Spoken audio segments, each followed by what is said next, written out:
Hello everyone, the paper we are going to present today is Memory Failure Predicted by Attention Lapsing in Media Multitasking. My name is Zhang Tian'en. I will be covering the first half of the presentation, and then Ma Anchen will carry on the rest of the work. So let's begin. The authors of the paper proposes three hypotheses on the potential causes of memory failure.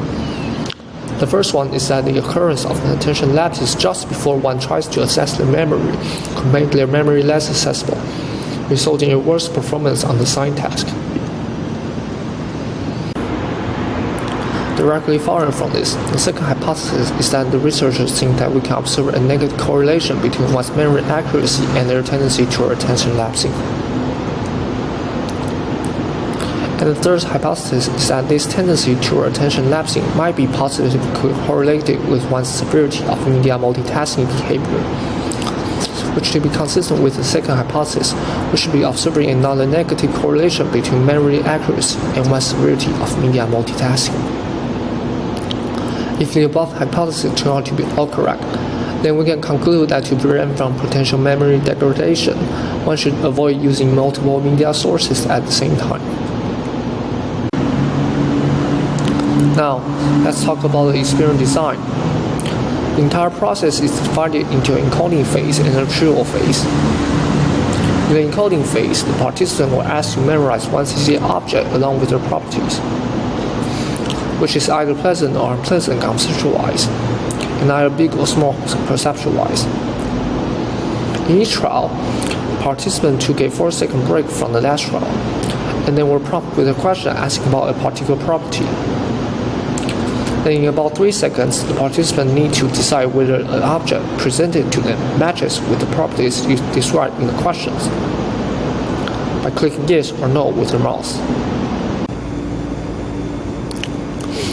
After all 1CCA trials were done, the participant underwent a slightly longer break, and then they will do a second round of the coding process on the same 1CCA objects. Only at this time, the order of appearance of the questions paired to each object was reshuffled by a program. Hello everyone, I'm Anchen Ma. After a 10 minutes encoding process, participants undergo a goal retrieval phase with 12 rounds, each comprising 21 trials, totally 252 displayed objects. 168 are old, 84 are new. Each trial presents an object and an inter-trial interval of 8 seconds followed by a 2-second goal cue.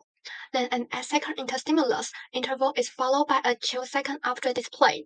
Researchers analysis EEG and pupillometry from -2 seconds pre-goal to 2 seconds post-goal, identifying attention lapses through increased alpha waves and pupil diameter decrease.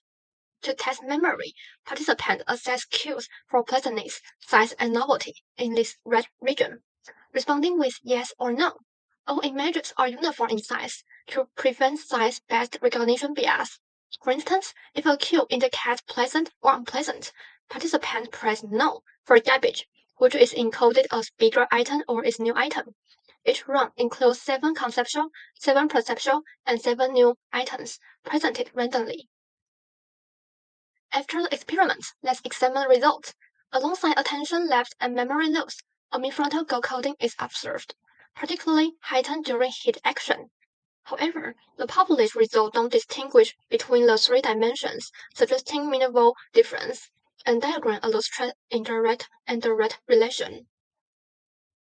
A study reveals that pre-goal pupil and alpha wave lapse coincide with decreased midfrontal goal coding, result in memory misses. Moreover, direct relationship between pupil and alpha wave lapse and memory misses are confirmed. Analyzing data from 80 participants, a negative correlation emerges between memory, mentioned by mean deep long, memory discriminability, and attention lapses, mentioned by mean alpha power and pupil variability. In this picture, media multitasking and NT scores correlate with attention lapse, higher alpha wave, and pupil variability, and memory loss lower deep long. NT directly result in lower memory deep long. In conclusion, researchers successfully demonstrate a negative correlation between memory loss and attention lapses. Additionally, NT behavior is negatively associated with memory accuracy. Okay, thanks for your listening.